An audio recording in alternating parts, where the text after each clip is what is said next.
দেশের বিভিন্ন স্থানে আজ স্কুল, কলেজ এবং অফিস আদালত খুলেছে। এদিকে সহিংসতা এড়াতে দেশের অনেক স্থানে ভিন্ন ধর্মীদের বাড়িঘর, উপাসনালয়ে পাহারা বসিয়েছে স্থানীয়রা। চট্টগ্রাম সহ বিভিন্ন এলাকার সড়ক, মহাসড়কে মানুষের আনাগোনা বেড়েছে। ডেস্ক রিপোর্টে বিস্তারিত। পাড়ায় পাড়ায়, মহল্লায় মহল্লায় আপনারা পাহারা বসানোর ব্যবস্থা করবেন। সন্ধ্যার পর থেকে দেশের বিভিন্ন শহরে মসজিদে মসজিদে মাইকিং করা হয়। বিএনপির নেতারা দলীয় নেতাকর্মী সহ জেলার সর্বস্তরের মানুষকে শান্তি বজায় রাখার অনুরোধ করেন। সংখ্যালঘুদের নিরাপত্তা দেওয়ার আহ্বান জানিয়ে ভিডিও বার্তা দিয়েছেন বিভিন্ন সামাজিক যোগাযোগ মাধ্যমে।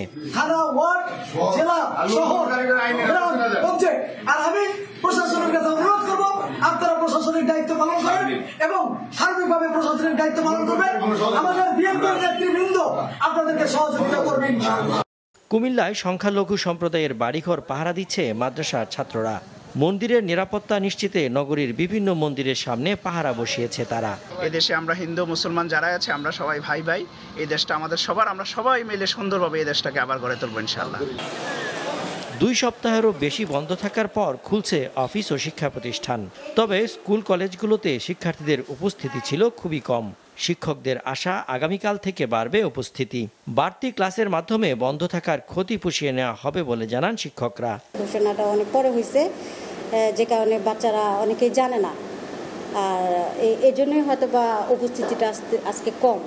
স্কুল খুলছে, আমরা স্কুলে আসছি, ম্যামদের সাথে দেখা হলো, বন্ধুদের সাথেও কতদিন পর দেখা হলো। আমাদের স্কুলটা এতদিন বন্ধ ছিল, বাসায় একদম ভালো লাগেনি। এতদিন পর স্কুলটা খুলেছে, এমনি কেউ সহপাঠীরা আসেনি, আমরা এসেছি, তাও একটু ভালো লাগছে। অনেকদিন পর বন্দি জীবন থেকে বের হতে পেরে আজকে অনেক ভালো লাগছে। এই ক্ষতিপূরণ পোষানোর ক্ষেত্রে আমাদের কিছু অতিরিক্ত ক্লাস দিতে হবে এখানে, যে ক্লাসগুলি বেশি বেশি করে ওদেরকে আগের যে সিলেবাস একটা অধ্যায় শেষ করতে হয়তো আমাদের 2 দিন 2টা ক্লাস বা 3টা ক্লাসের দরকার হয়তো, সেখানে হয়তো আমাদের ওইভাবে বেশি ক্লাস দিয়ে এই ক্ষতিগুলি পোষায় নিতে হবে। আমরা আজকে যথারীতি আমাদের অফিসের কার্যক্রম শুরু করেছি, আমাদের ব্যাংকিং লেনদেন শুরু হয়েছে।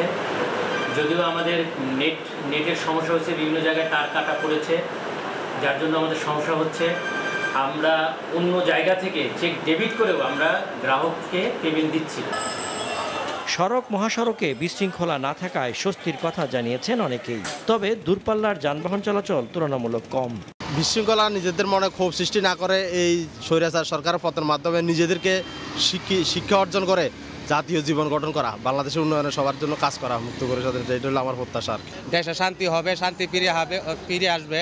মানে সবাই একেই বলতেছে, মানে জনগণের দাবি যে এটা শান্তি ফিরে আসবে, এই শান্তিটাই আমরা কামনা করি। এখন তো শান্তি হয়েছে, শান্তি আরো চাই। স্বাভাবিক সবাই যেরকম ভালো চলতে পারে, ভালো খেতে পারে, থাকতে পারে, এরকমই চাই। চট্টগ্রাম সহ বিভিন্ন বন্দরের কার্যক্রম স্বাভাবিক রয়েছে। জাহাজে পণ্য ওঠানো নামানোর কাজ চলছে।